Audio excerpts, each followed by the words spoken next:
book is called Down the Lane. For anybody who's not too familiar with my background, I was a bouncer slash DJ slash bodyguard for about 20 years in the strip clubs in Niagara. And really interesting time to be in there because there was a major shift in how things were done in the underworld. Now, I'm not going to pretend I was part of that, but I saw a lot of it, and you get to know who some people are. You saw some really crazy things. So I was always fascinated with true crime and crime fiction ever since I was a kid. So I thought I would write about that and kind of use my own background as a template for it. So it kind of blurs the lines a little bit. I've had some friends, some get really excited, some be a little upset when they read a couple of things, but it's basically the story of Doc, who has decided that he doesn't want to do this anymore, that he would prefer moving on and no longer be involved with that kind of life. Through a whole bunch of mistakes that are pretty well his own, he gets stuck deeper and deeper into it. And the old classic gangster line, every time he wants out, somebody else pulls him back in. So he's kind of stuck doing this for the foreseeable future. And then we pile all the action on, and it just gets worse and worse. All the things that happen to him. So, and we're going to continue that on for a second one that, if anybody is on Twitter, they've seen most of the art book. The whole idea behind the second one is that now the gang is going to start making their way across Ontario, and they'll start taking over bigger centers. So they're going to make their way from Niagara out to Toronto, out to Sudbury, in an effort to take on basically anyone else who is doing something illegal. So that's the idea behind the story. Hopefully, people seem to like the first one. Hopefully, the second one will go as well. And then we're going to try and wrap it up with a third story, but we'll see what happens. We'll see how it goes from there. I don't know who else is in. Trying to see who else is here. If anybody else is. Jan, how are you? Can you hear us? Can you hear us, Jan? Yeah, we're listening. Hey, fantastic. Friend of mine from Toronto. Stopping in to say hello. Thank you very much for coming in. Have you had a chance to read anything yet after I brought the book to you? Your mic's off, Jan. We can't hear you.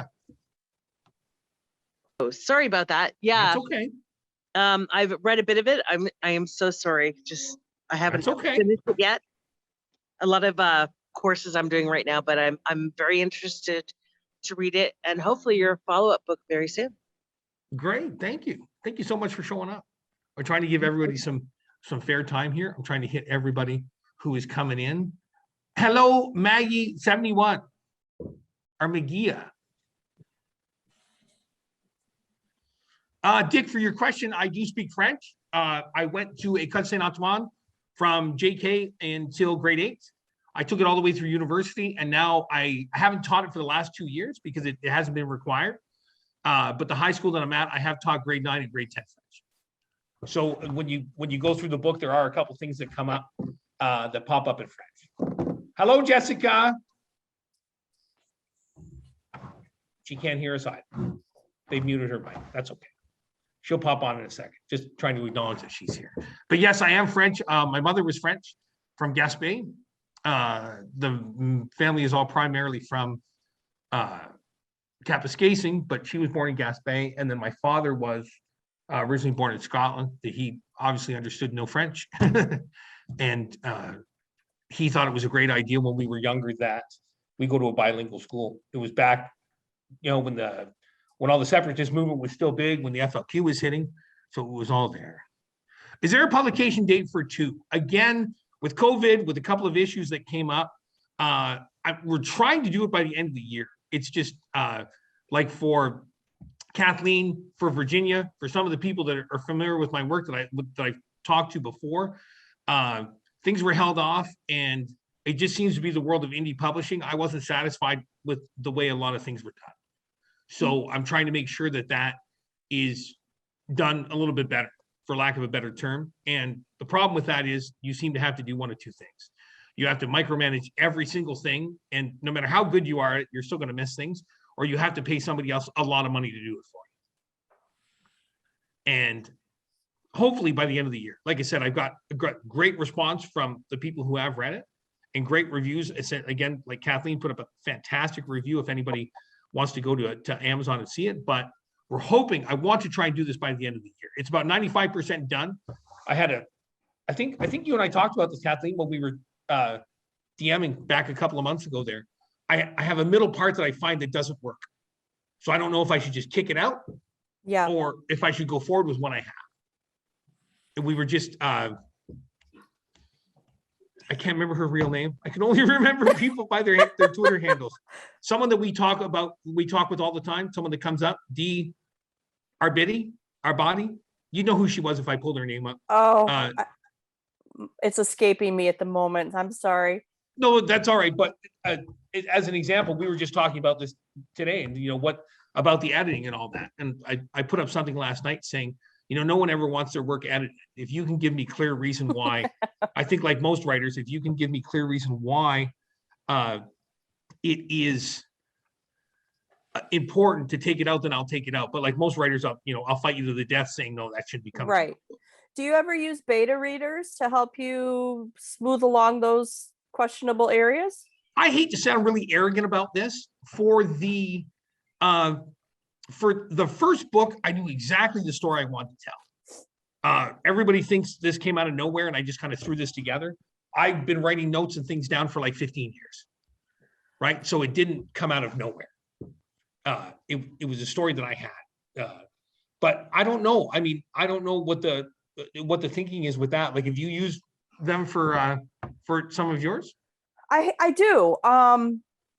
I use them basically to help me find inconsistencies in the story, or for typos and mistakes they might find, and things that maybe just don't make sense or aren't very clear. Never do they ever say, hey, that needs to come out, which is nice. I like using them just as another set of eyes. I think that's a perfect way to look at it. What I find is, again, I don't want to sound arrogant about it at all. I wanted nothing changed with the story. I understood how I wanted the story. But yeah, the spelling mistakes and stuff, I find nothing more disheartening myself. If you're going to get an indie book, or the people haven't had a chance to pay for something on that level, I totally get it. But what really disheartens me is, you spend $60 on a hardcover book by somebody well known, and there's still spelling mistakes in there. Right. Like, it's just crazy. Yeah. It's just crazy. Paul, could you tell, like, for somebody that hasn't read the book at all, like I haven't, I'm sorry. Can you give like a bit of an overview of the story? And okay, sure. So and we were talking a bit ahead about the second book, which is exciting too. Oh, sorry about that. A continuation, but I'd love to hear a little bit about the first book. So again, basically, the plot of the first one is Doc is decided to leave and run another strip club. Okay. Right. And Dick, that's an excellent question. Sorry, I know your name's not Dick. I forgot what your name was already. I'll answer that in a second. So basically what happens is Doc is a young man whose friends have got into more or less organized crime. His friends are all becoming bikers. And Doc doesn't have an exact regular day job, but he works at a strip club. And through a series of events, his best friend and his mentor is murdered. Okay. While that happens, there's a backstory of another bigger gang trying to take over the Niagara region. So what happens is, because this has happened, he becomes involved in this story. And he becomes kind of a sticking point to both sides.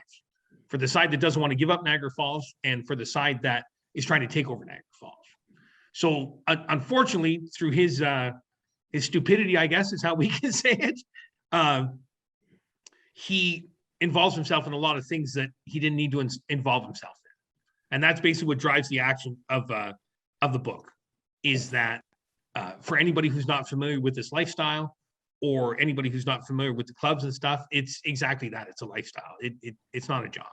these guys live this way 24/7.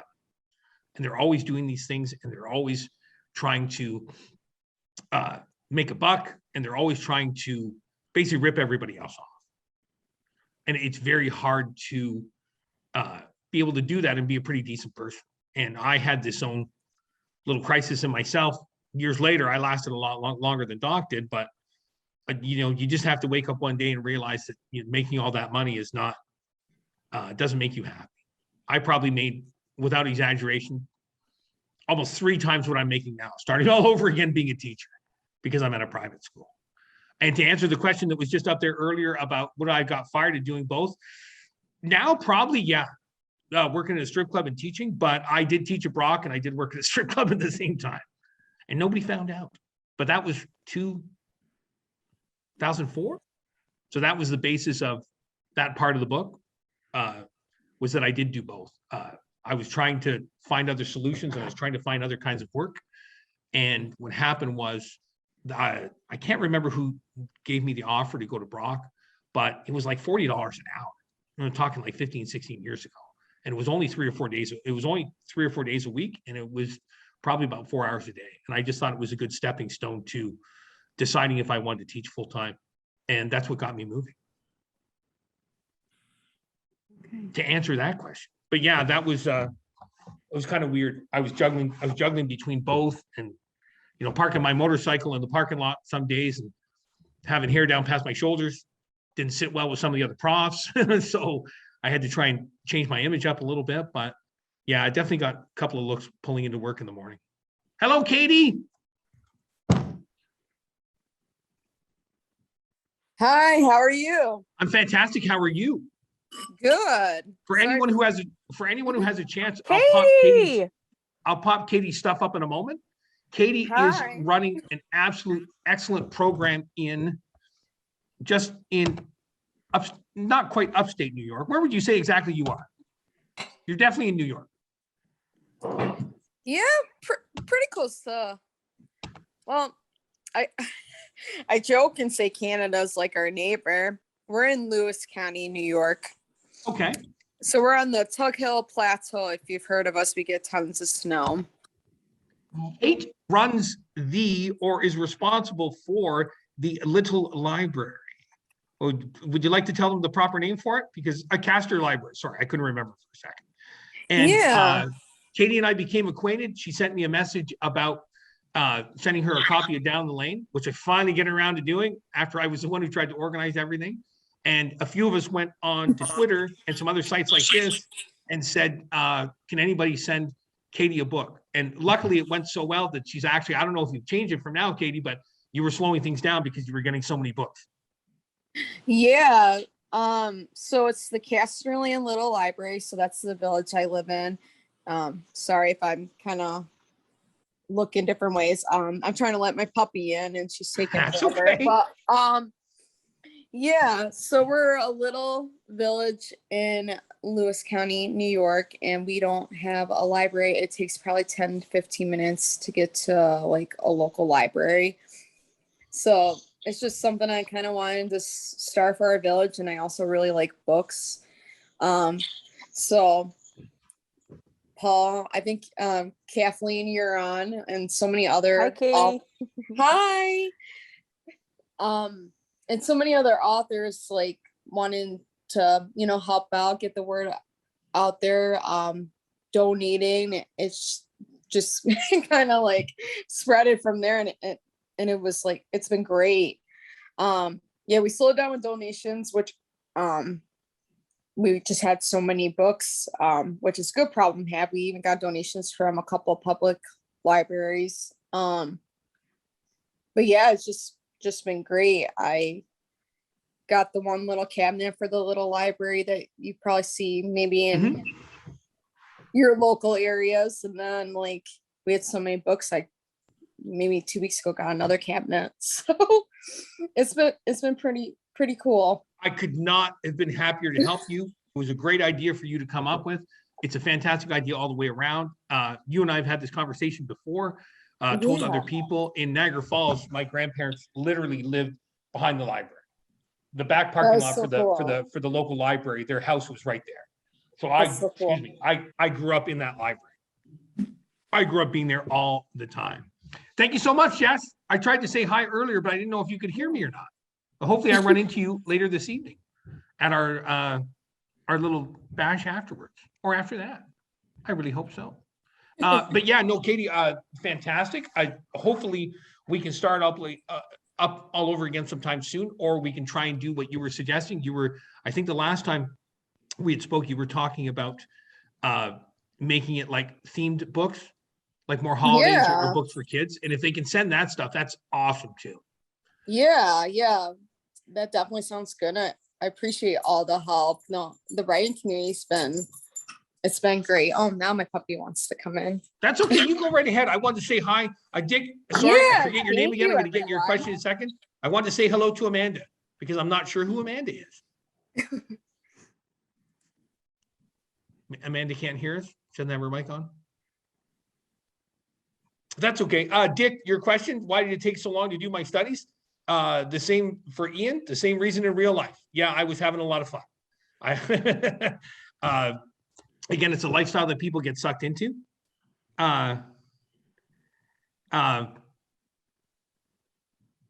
It was a lot of fun, right? Everybody made a lot of money.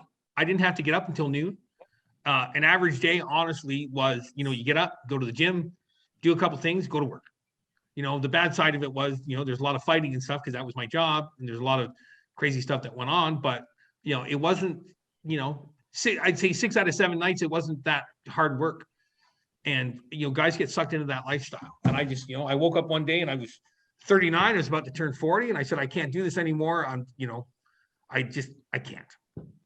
And that's exactly what happened. For everybody else who got out and is teaching earlier, I don't know how some of you did it that young without snapping, because I still every now and then have to walk in the hallway when something happens with one of the students and calm myself down so I don't want to attack somebody. But yeah, I'm learning and I'm getting better. But like Kathleen works in a school already. Katie works in a school.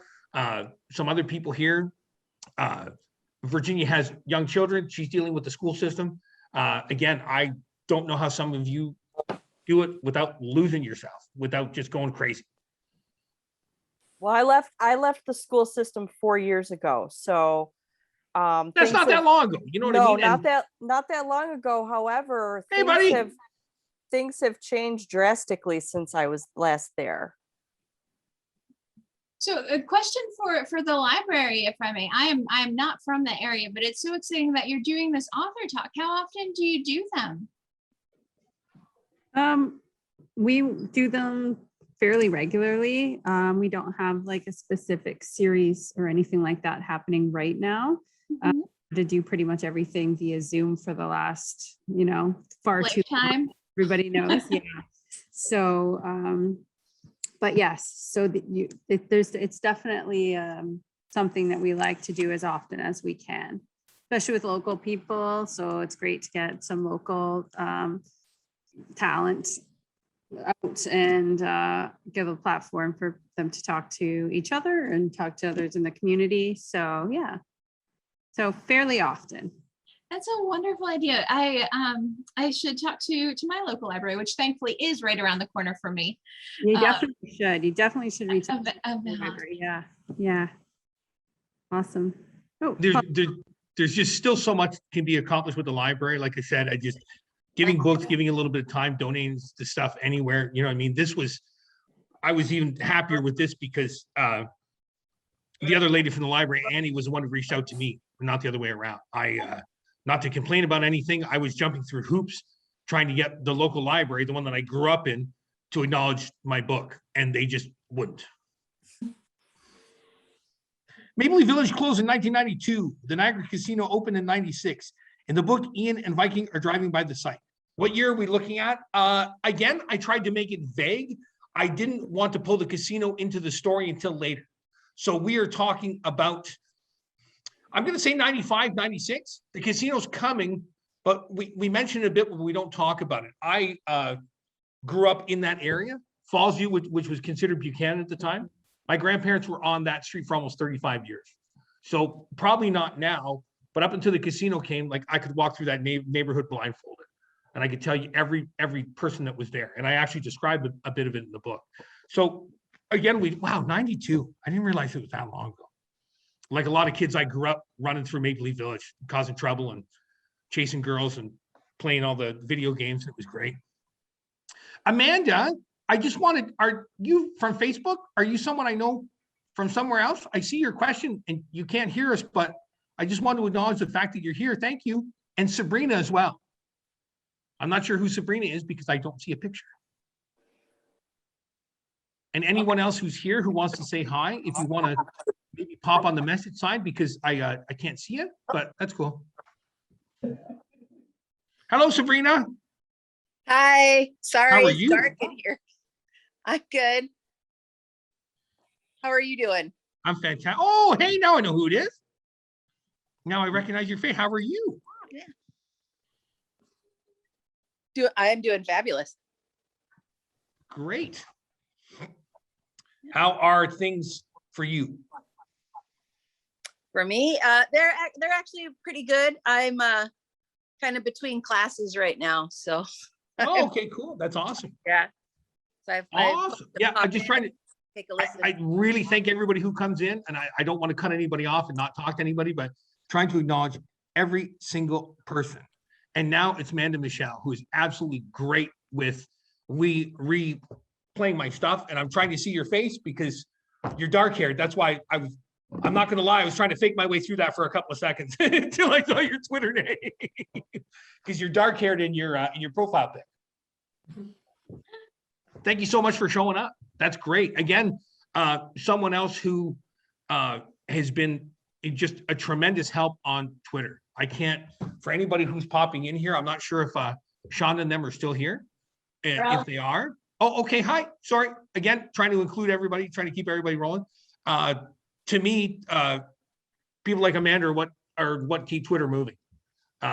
It's just not, I don't want to criticize anybody else, but somebody who comes in and it helps you retweet your stuff, goes through things, or participates in like what we're trying to do with Katie. Like that's what it's all about. Or honestly, I wouldn't be sitting here because we can joke all the time. If I was doing this for the money, I would have given up doing this a while ago. They're just starting to break even and get a little recognition now. But yeah, no, like I said, I can't thank everybody enough for showing up and discussing some of those things. Dark and Mysterious, that's you. That's the one. Like I said, totally different look with your blonde hair. Not that it doesn't look great, just looks really different. How long did it take you to write sorry, go ahead. Sorry, how long did it take you to write the book?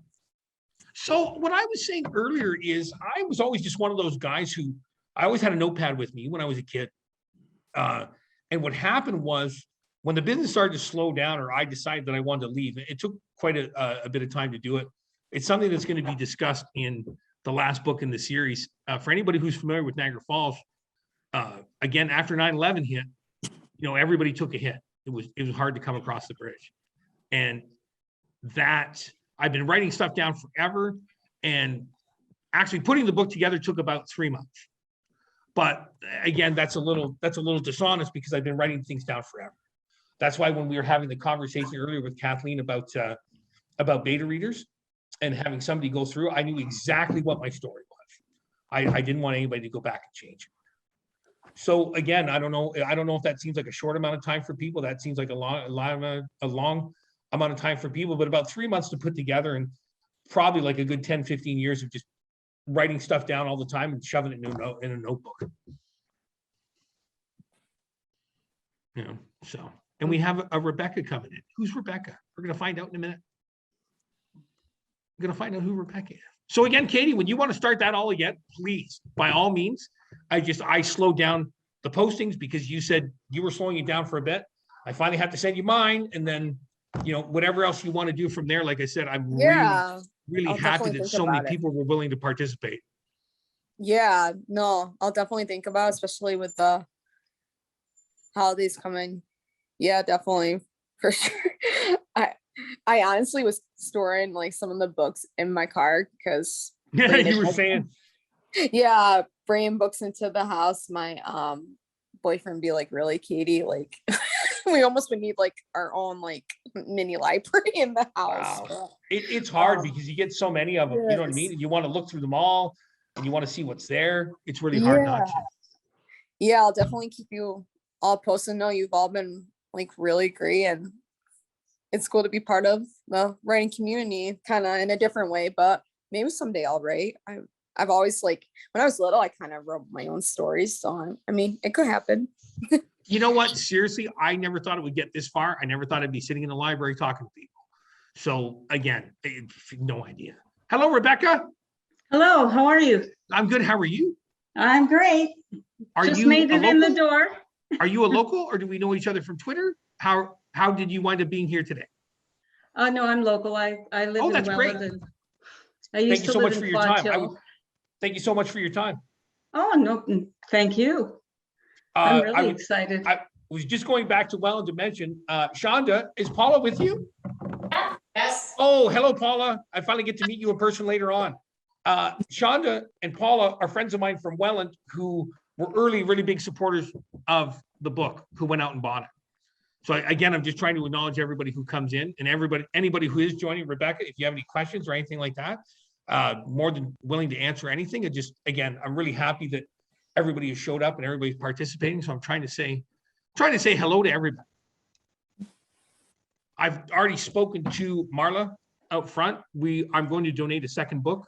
So it will be at one of the other branches. I have no idea where the other branches are in Welland, but if somebody wants to come pick it up and sign it out, there you are.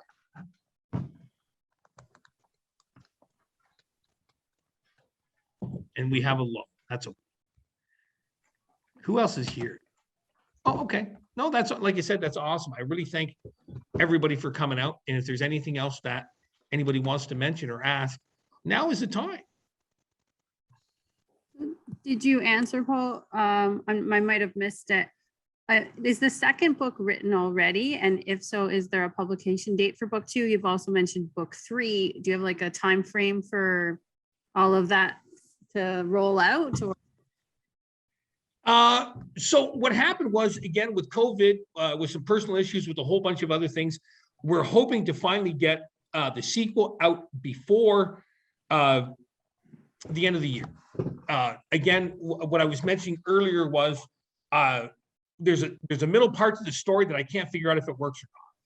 So with a few people that have been helping me, some people have said take it out, some other people said put it in, other people said change this, change that. It's going to sound kind of silly. The third book is already cast out in my mind, and I have ideas out and I have things on paper, but it just doesn't make any sense not to do the second one. So I'm hoping for Christmas.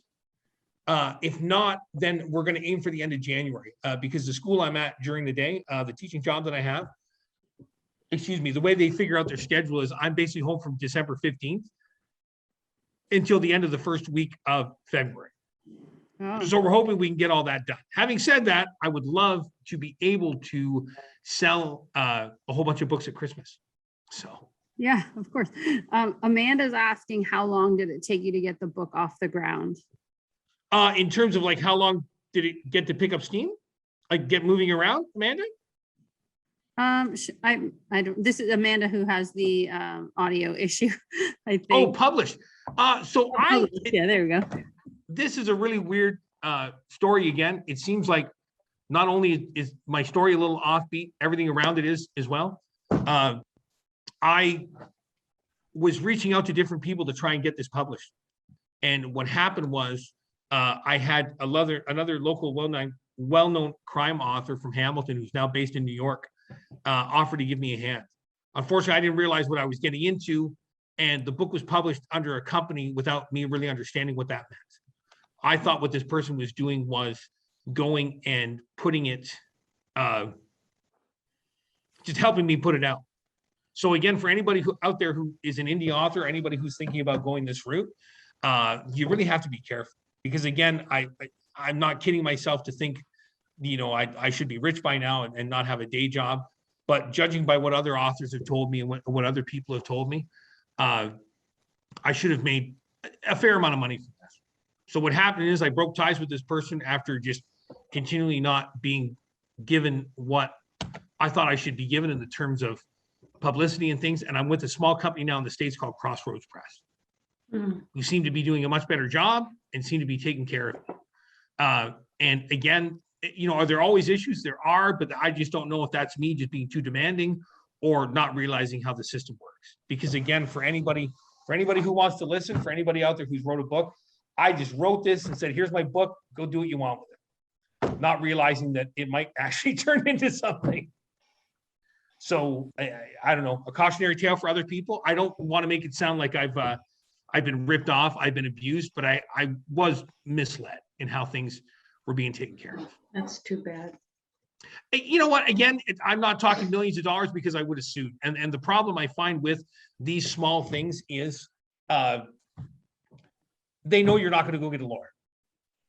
They know you're not going to sue them, because am I talking hundreds of thousands of dollars? No, but I'm probably talking, from conservative estimates from other people, probably between $8,000 and $12,000, which is nothing to sneeze at. Nothing to sneeze at all. But when you call a lawyer and he wants, you know, $3,000 just for you to walk in the door and talk to him and have a consultation, you know, how fast does that 12 grand dry up? Really fast. So again, it just, for anybody out there looking into doing it, I think for the next one, that it's just going to be straight to Amazon. I hope Crossroads isn't listening and heard that, but I think it's going to be straight to Amazon, because I'll have a little more control over it. Hello, Jen Rothstein. Are you still there? My friend Jen, I thought I saw her pop in. Another really super early supporter of the book, who was awesome. Oh, she didn't make it in. Where'd she go? If she pops back in, we'll see. I thought I saw JL Rothstein on the bottom there for a minute. Oh, we'll see if she comes back. It did come up. It looked like she might have been having some trouble connecting. Oh, okay. Someone else with a Sure, yeah. someone else with a fantastic series. Again, I'm trying to give everybody time that has taken out their time to show up. Someone else with an absolutely fantastic series. Heaven Sent. Her first book picked up a lot of steam and did very, very well. Excellent person. We've interviewed each other a couple times. We've gone back and forth doing interviews. I have a little interview show that I try to put up on YouTube called 32 All the Way. As everybody can tell, I don't mind talking. I'm not shy sitting here, so I enjoy doing that. She was one of the first people one of the first bigger authors than me that reached out to buy the book and say, hey, I like this and I really want to talk about it. So I said, yeah, absolutely. And from there, again, like I said, between Shonda and Paula in Welland, between Kathleen Stone for giving me that great review just a couple months ago, like it's snowballed. There's definitely some ebbs and flows, but it's moved really well. You know, and again, I can't thank Virginia enough. Those videos, I can see the difference in my viewing with how much better the videos are. Right? And people always say who made them, and I can't take credit for them. I've given her some ideas and I've tossed some things out there, but that's totally her work. There you go. I think that you've been pretty, like, I don't know, correct me if I'm wrong, open about it being kind of close to home, like to your own personal experience. Yes. Where does the character, where's the line between you and the character? I really blurted a lot in the second book, and I tried to pull back a little bit on the second. I haven't really had any blowback or anybody complaining, but my father, for example, my father's been gone for about 7 years, and he, of all people, would have absolutely loved this. He was actually the guy that would go in the library and ask them if they had any new books. That's where I got my love of reading from. He got a Kindle maybe less than a year before he died, and we couldn't believe how many hundreds of books we found on it. Wow. It just a voracious reader, mainly history and fiction, but you know, a little bit of science, a little bit of everything as well. Just one of those guys who loved to read all the time. And for anybody who has read the book, there's a couple of personal scenes between him and I that my older brother read and said, you know, not only do I hear your voice, but I hear Dad's. So I took that as a compliment, but I thought I should pull back on that a little bit. because I also want the second book to be a little bit crazier and a little bit different from the first one. So it's been hard. I've really blurred the lines between who Ian is or who Doc is, depending on which name you want to call him, You're and who I coming am. up as Alan. Hello, Alan. Hope. Hey, Paul, it's Jen. Hey, what's going on? I was just trying to give you a shout out, and I just showed your book a second ago.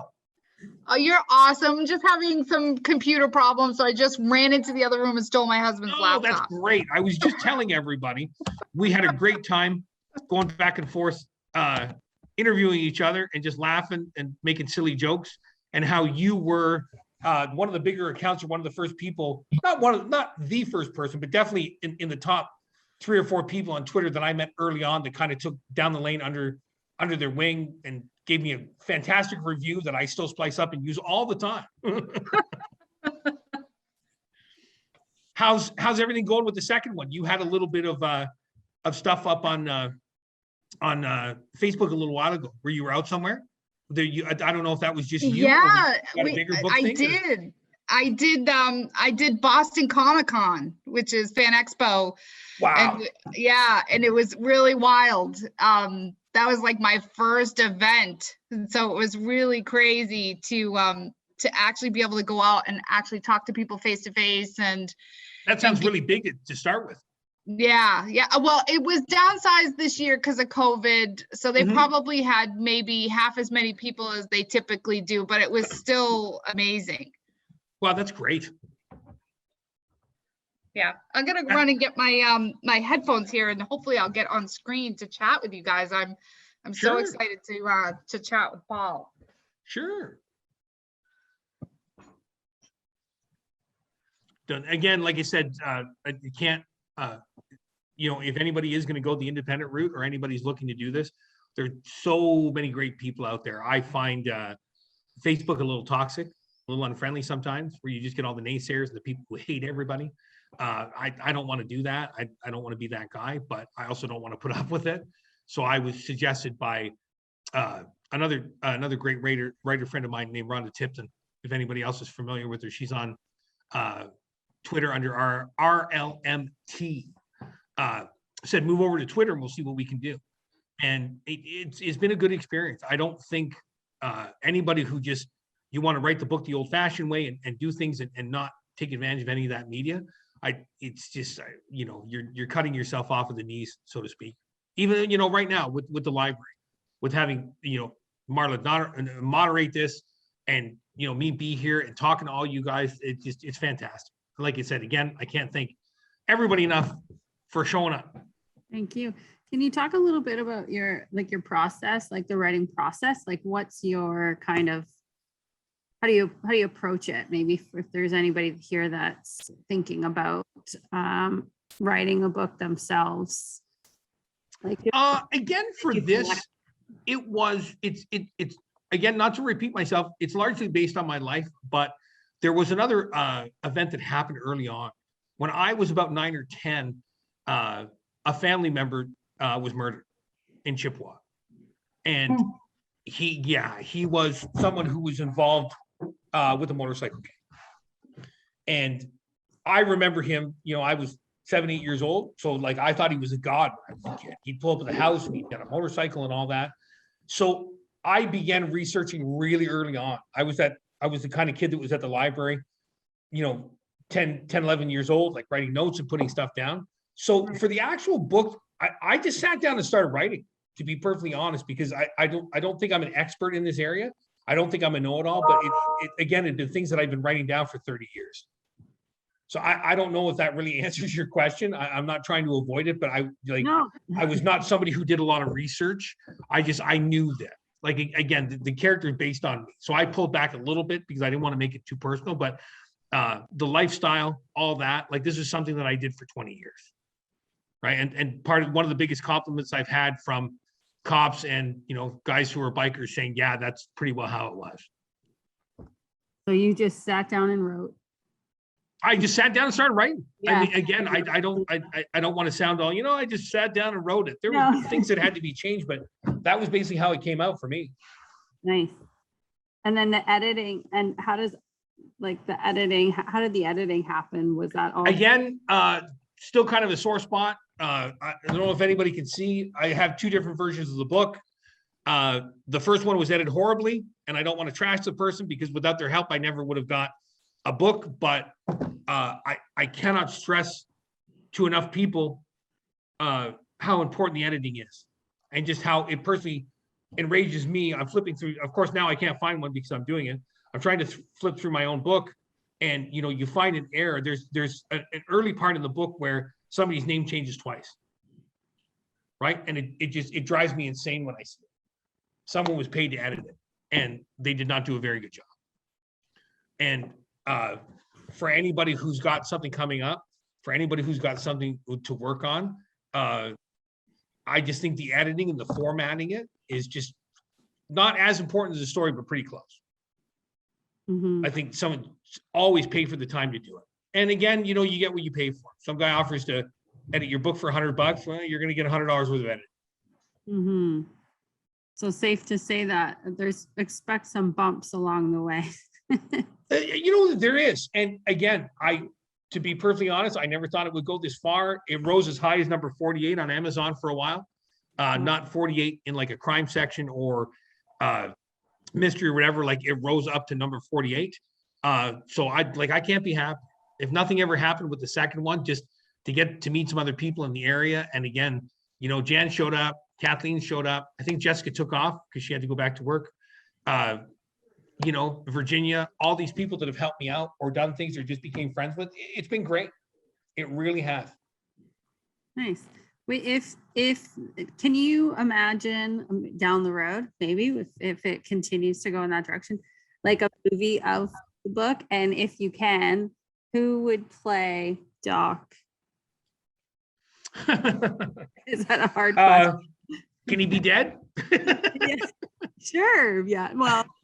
So just to get an idea of myself or what I think I look like, I don't look like him anymore. When I was younger, I would literally get stopped because people thought I was Kiefer Sutherland. Okay. That's gone. I don't look like him anymore. I always thought the perfect person to play me, unfortunately he's gone, would be Philip Seymour Hoffman. Okay. Great actor. I've always thought, unfortunately, the tragic story, a guy who was clean for years, a guy who was an athlete, accidentally, I don't know if anybody knows the story, he broke his neck when he was younger. So that's why he got into acting. He was actually he was a well sought after and recruited wrestler. People wanted to recruit him for college. And what happened was he broke his neck and over the years developed a really bad heroin habit. He got clean. He was clean for like over 20 years. And he was at a party somewhere and accidentally got alcohol in his system, got somebody's drink. And Sabrina, thanks so much. Thanks so much. Or Amanda Michelle, thanks so much for popping in. I will see you soon on Twitter. Went in and it caused a relapse and he died of a heroin overdose. But I've always thought that would be the perfect guy to play me. And for anybody who has read the book, for anybody who's familiar with it, again, I would never be able to price somebody out this much. I think Joaquin Phoenix would make an excellent Viking. For anybody who's familiar with Viking, the guy who basically saves my butt all the way through the book. That's my favorite character. Yeah. There you go. That's what I get from a lot of people. There would be no Doc without Viking. He'd long be at the side of the road with a bullet in the back of his head. Everybody needs a friend like Viking. You and I talked about this when we did our first interviews.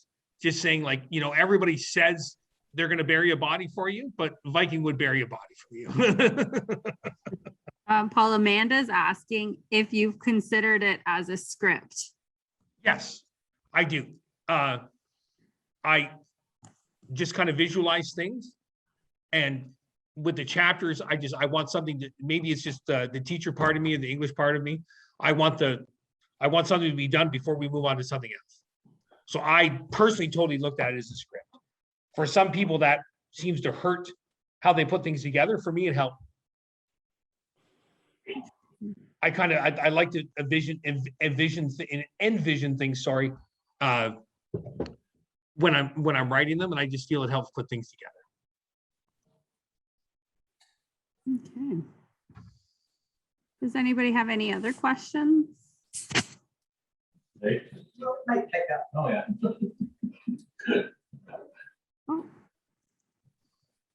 Everybody's been great. If we were going to wrap it up shortly, it's been almost an hour. I thank everybody so much.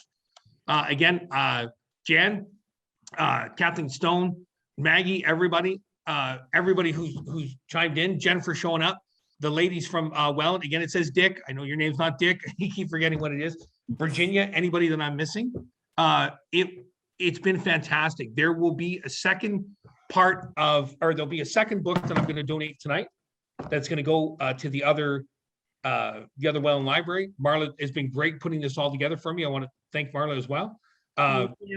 You know, if anybody wants to come down and read it, there's a second version. And again, I will keep everybody updated. If anybody wants to go on Twitter and keep up, if you are Twitter people, most of you are on my Twitter. It's down. Oh, don't want caps. You can find me at Down the Lane Book,